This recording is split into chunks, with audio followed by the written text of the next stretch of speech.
Bonjour à tous, c'est un nouvel épisode des Bécauses, des Becs qui osent, qui causent, Because, pourquoi, comment. Hier nous avions Henri, Adeline, et puis depuis 3 ans nous avons fait tout un tas de belles rencontres, que certains vous pouvez revoir sur cette chaîne des Bécauses.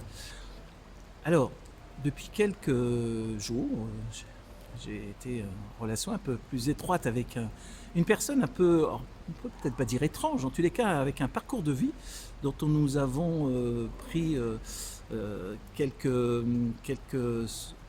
quelques notions lorsqu'il nous a joué ces magnifiques morceaux de guitare aux Journées de l'Espérance à Annecy il y a 2 ans. Bonjour Nicolas, et écoute Nicolas, tu vas te présenter, mais passer des pompiers de Paris à finalement l'écriture, c'est plutôt une déchéance ou un progrès sur un chemin qui peut-être est maintenant infini? Bonjour Philippe, merci. Je pense plutôt que ce sont des échéances, plus qu'une déchéance. Parce que les pompiers de Paris, c'était le début de ma carrière. Où j'ai passé 5 ans, je me suis engagé à l'âge de 20 ans en fait chez les pompiers de Paris. Et après j'ai entamé un cursus de pompier professionnel qui m'a fait passer par ma région natale, le Nord, la communauté urbaine de Lille. Puis je suis parti en Savoie, puis en Haute-Savoie. Et voilà, j'arrivais à 33 ans de carrière de sapeur-pompier, à quelques années d'une retraite que je pensais amplement méritée. Et l'écriture m'a rattrapé il y a une quinzaine d'années. J'ai écrit un premier ouvrage qui m'a fait reprendre le chemin des études à l'âge de 40 ans dans les sciences humaines, les pratiques sociales. Et je crois que c'est ce qui m'a permis de comprendre ou de voir des choses que j'aurais peut-être pas vues s'il n'y avait pas eu cette reprise d'études sur le tard au moment de la crise sanitaire, avec un regard plus sociologique de l'actualité mêlé à l'expérience du pompier. Et c'est ce qui m'a fait prendre la décision de dire non en fait à ce qu'on exigeait de moi en matière d'obligations sanitaires. Et j'étais dans cette phase où je ne savais pas forcément si je finirais sapeur-pompier parce que j'ai mis en place une méthode d'accompagnement aux situations de crise. Et là, la personne qui s'est retrouvée au cœur de la crise, c'était moi. Il fallait que je teste la méthode peut-être avant de la rendre plus publique encore. Et en posant la lance à incendie, il me restait une main de libre pour prendre la guitare et associer à l'écriture qui est mon quotidien finalement, quelque chose de nouveau qui était écrire des chansons et faire vibrer un petit peu plus les mots MAUX de cette période un peu particulière qu'on était en train de vivre pour essayer peut-être d'accompagner d'autres personnes aussi à prendre conscience ou à se relier puisqu'on était en train de nous mettre à une grande distance sociale les uns des autres. Et au travers de mes chansons, c'est ce que j'essaye, c'est de nous relier, puis aussi de peut-être connecter à des histoires passées, à des histoires de mémoire cellulaire, à des choses qui sont remontées assez violemment dans cette crise et qui auraient pu déclencher beaucoup de colère chez moi et que j'ai préféré apaiser par l'écriture. Alors ce qui est intéressant, c'est que derrière nous, il y avait aussi des premières amours. Pour ceux qui connaissent la région, vous avez probablement reconnu le buste de Jean-Jacques Rousseau. Et puis, elle n'apparaît pas, mais Madame de Warens avec leurs premières amours. Alors, est-ce qu'on peut faire une analogie peut-être avec ces amours un petit peu frustrés de ton début de carrière peut-être, et puis cet instant de vie maintenant que finalement que tu as découvert grâce à la crise, mais peut-être c'était déjà dans tes gènes d'avoir ce parcours de porteur de pompier, comment on appelle ça, Ouais, ouais. de lance à pompier. Maintenant, tu es un lanceur de mots, un lanceur de notes, de musique. Est-ce qu'on pourrait faire peut-être une analogie? Peut-être qu'il n'y en a pas, hein, faut pas chercher.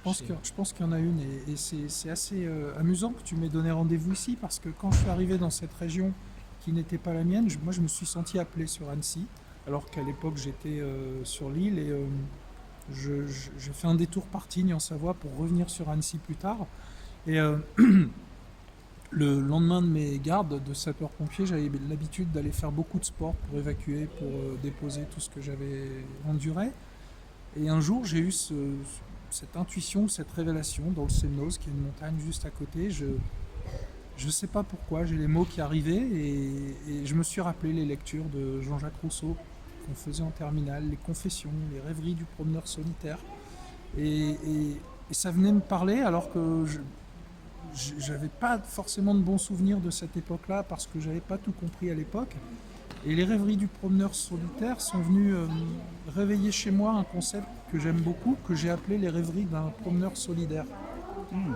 Tu vois. Et je pense que c'est un peu ça aussi, c'est de réaliser que mon métier de pompier m'a toujours permis d'être au contact de la détresse, de la misère sociale, de l'urgence, d'une société qui était déjà bien en crise, et puis de se dire qu'il y avait peut-être quelque chose de ça à exporter ou dont il fallait témoigner.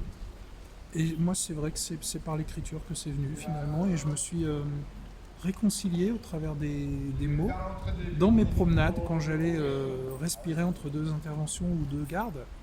Et je crois que oui, ça me va bien cette fontaine derrière nous avec Jean-Jacques Rousseau. Alors, on a entendu, là, il y a quelques secondes, des cris d'enfants, de joie. Ouais.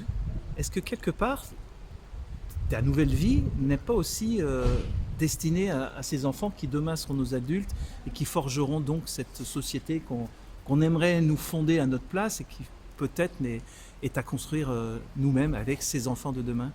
Alors je pense que tu dois avoir un côté grand sorcier ou chaman, là, parce que on se connaît pas bien, mais tu perçois des choses. C'est-à-dire que ouais, les enfants, c'est quelque chose qui a toujours été important pour moi.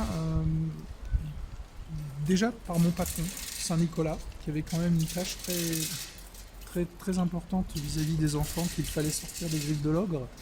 Et puis un autre aspect de ce rapport aux enfants, c'est Saint-Exupéry, le Petit Prince, et parce que j'ai toujours en moi l'idée en toute modestie, de prolonger ce récit et de réussir à faire que mes écrits aillent au contact des plus jeunes pour peut-être pour réveiller l'adulte plus tard qui se rappellera que l'enfant a déjà été initié quelque part à des choses importantes. Alors, je te dirais pas de dessiner un mouton, mais si tu devais, pour conclure, dessiner quelque chose, ou donner un nom, une image, ça serait quoi finalement? Ah, c'est une bonne question ça. J'avais écrit un texte par rapport à ce mouton justement, et je pense qu'aujourd'hui il faudrait peut-être y associer le berger et le loup pour se rendre compte qu'on a le choix finalement d'être l'un ou l'autre ou les trois à la fois, et que parfois c'est des choses qui sont inconscientes en nous. Et tu vois, cette appellation de mouton quand on désigne les gens qui suivent bêtement, etc., moi je suis très vigilant parce qu'on est tous moutons dans quelque chose à tout moment, mais on est tous aussi des loups ou des bergers. Et je crois que j'essayerais de dessiner non pas un triangle du feu, mais un triangle de la foi à partir de ces trois personnages.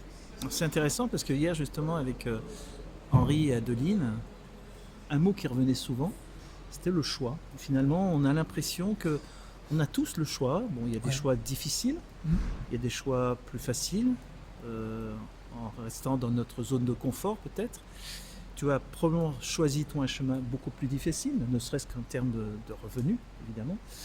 Mais si on devait conclure sur le fait de finalement, regrettes-tu d'avoir quitté une profession relativement qui te permettrait d'avoir une certaine sécurité, je veux dire. Finalement, la vie que tu mènes aujourd'hui, est-ce que tu penses que ça a été le bon choix? J'en suis convaincu. C'est pas le choix qui est difficile, c'est d'assumer le choix en fait. Et pour moi, si tu veux, quand tu me dis que je faisais un métier avec une certaine sécurité, heureusement que tu te trompes, parce que aujourd'hui, ma vie est beaucoup plus sécure que dans ce métier qui était un des plus risqués au monde, un des plus dangereux. Et j'allais aussi vers un âge de fin de carrière. Donc, une de mes satisfactions quand j'ai été suspendu, c'est que au bout de 6 mois, je me suis mis en disponibilité de l'établissement. Et le DRH, avec qui je m'entendais pas forcément mal, m'a demandé combien de temps je partais. Je lui ai dit je vais partir 1 an, renouvelable tous les ans. Et il m'a dit je te remercie, ça me permet d'embaucher 3 jeunes en contrat à durée déterminée, mais en tout cas ça me permet d'embaucher 3 jeunes. Si tu étais parti 6 mois, j'aurais pas pu. Et du coup je me suis senti satisfait, alors contraint par la force des choses, mais de pouvoir passer ce relais à 3 jeunes qui rêvaient peut-être comme moi plus jeunes de rentrer dans cette profession. Donc à ce niveau-là, il y a déjà une grande satisfaction. Et puis la notion de risque, en fait, J'ai beaucoup de gens qui m'ont dit, y compris des amis, que ce que je faisais à l'époque dans ce choix, c'était pas responsable, c'était criminel, enfin voilà, beaucoup de choses blessantes en fait, surtout de la part d'amis. Et je leur ai dit, écoutez, vous avez l'air de vous inquiéter pour moi, et en fait, quand je partais au feu tous les jours, je vous ai jamais entendu vous inquiéter pour moi. Donc toutes ces peurs qui sont là, c'est plus les miennes, c'est les vôtres. Donc je les entends, je les accueille, mais je vous les laisse, j'en ai pas besoin, j'ai assez à faire comme ça. Et dangereux, aujourd'hui, je l'écris avec un D apostrophe. Voilà. C'est-à-dire que quand je continue de prendre des risques, je sais qu'autour, il y a des belles âmes qui veillent sur nous et qui nous permettent d'avancer. Et c'est ce qui m'a toujours permis de continuer d'assumer les choix que je faisais, qu'ils soient jugés bons ou mauvais pour d'autres. Ce qui compte, c'est que moi, je m'y retrouve, en fait. Merci Nicolas, et puis peut-être est-ce les cloches de Paccard, en tous les cas, qui nous Incroyable. permettent de rendre hommage notamment aux pompiers, puis aux artistes finalement que tu es maintenant. Voilà les bécos, merci Nicolas. Merci à toi, Philippe. Voilà, les bécos c'est ça, des rencontres, toute simplicité. Aujourd'hui il fait froid, il pleut, c'est pas grave. Rien ne nous atteindra au plus profond de notre chair, et puis probablement à très vite pour un prochain épisode. Au revoir.